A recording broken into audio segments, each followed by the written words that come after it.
Hello, everyone. The topic for the International Research Symposium on Urban Villages is Morphology of Urban Villages in India, a case study of Tiljala in Kolkatta. I am Ilma Nafees. And I, Jamia Millia. Our students of final year Bachelors of Architecture from Jamia Millia Islamia are now going to present the paper. The major keywords of our paper is migrants, interface, density, accessibility, and functionality. Urban villages play a crucial role in providing affordable housing to urban migrants in Indian cities. They are viewed as supplementary compared to rural settings.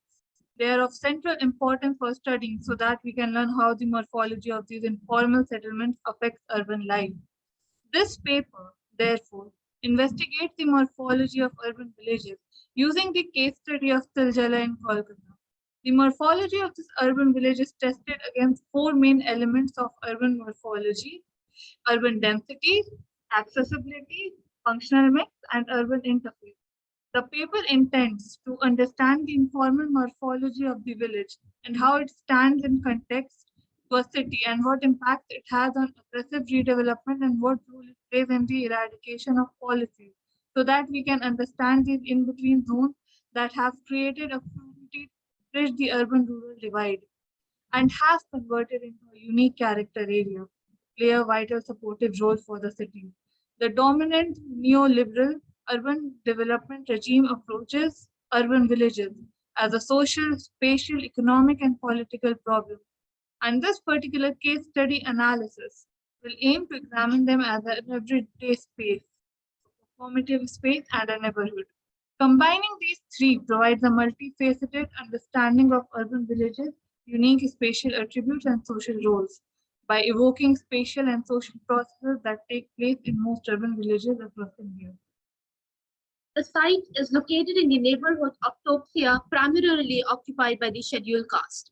The living condition in this dense neighborhood is preposterous and a threat to human health. Small-scale leather tanneries and residences of the workers exist side by side. The tanneries are nothing but small rooms with no proper light and ventilation. Typology of streets.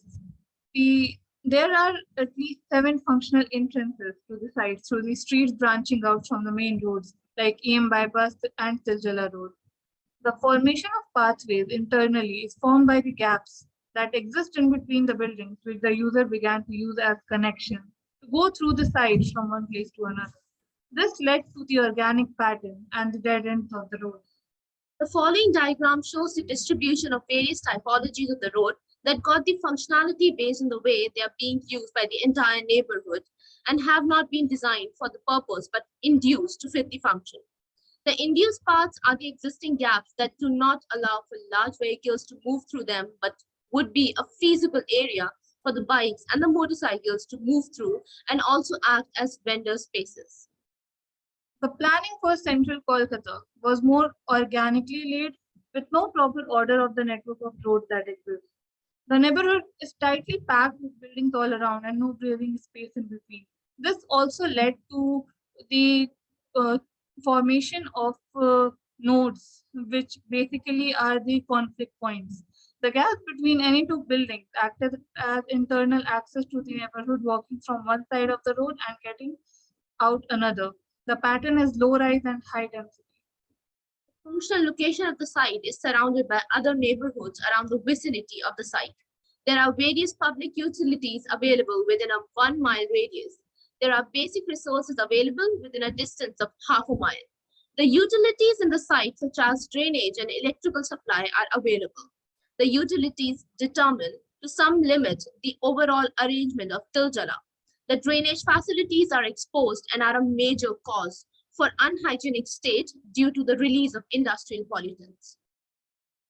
Typology of functional mix. It is a mixed-use neighborhood consisting majorly of leather tanneries, cottage factories, and residences. The case study site shows no sign of community space except for a banyan tree that acts as a religious spot and residence for the workers of the tannery. The site constitutes retail spaces to serve the basic necessities of daily use. The site consists of various typology of building uses, out of which the majority of the structures are residential and industrial. The newly developed commercial areas are found along the edges of the site. The site is highly dense with low-rise structures.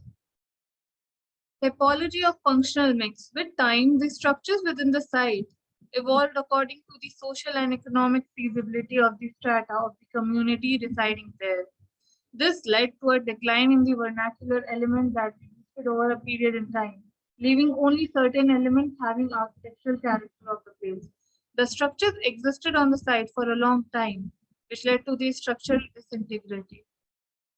This research was set out to establish a stronger understanding of how the morphology of the urban village relates to the movement of goods and people both, the spatial structure of its built form, and its commercial and services system.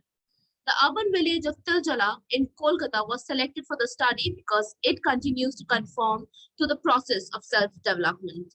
This area represents an extremely localized concentration of people and economic activity that is also highly connected to the larger district and city. The tightly packed and unplanned buildings create unhealthy indoor environment quality by blocking access to natural light and ventilation. This leads to the dependability on the mechanical system of cooling and artificial lighting even during the daytime. The lack of breathing space between buildings also leads to a lack of privacy in one's house. A sufficient distance should be available between two standing buildings. The bus and the metro systems are heavily used for transporting goods from one point in the village to the other points in the city. In other words, exchange and economy make Tiljala village and the proximate spaces outside it a significant and substantial place in Kolkata. With modernization, the culture of the city of Kolkata is deteriorating with time by replacing the heritage buildings with modern ones. The app-based services causing less dependency on the cab service, which in turn may lead to the extinction of the yellow taxi as well. The trams have stopped functioning except for one or two routes, only for the sake of local heritage.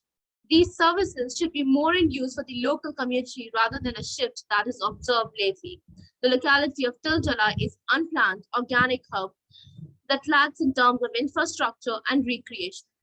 A clear distinction between pedestrians and vehicles should be established. The changes seen throughout the years have been structural, with no consideration given to the establishment of a community space and linkages. This led to the migration of people to different locations after assessing the pros and cons of the place. Commerce is specialized in pedestrian flow levels. The public transport system interconnects immediately with the internal non-motorized movement system of the village, which make the space highly accessible. The internal pathway system serves to connect the areas outside of the area and to concentrate on commercial activity and movement within the space.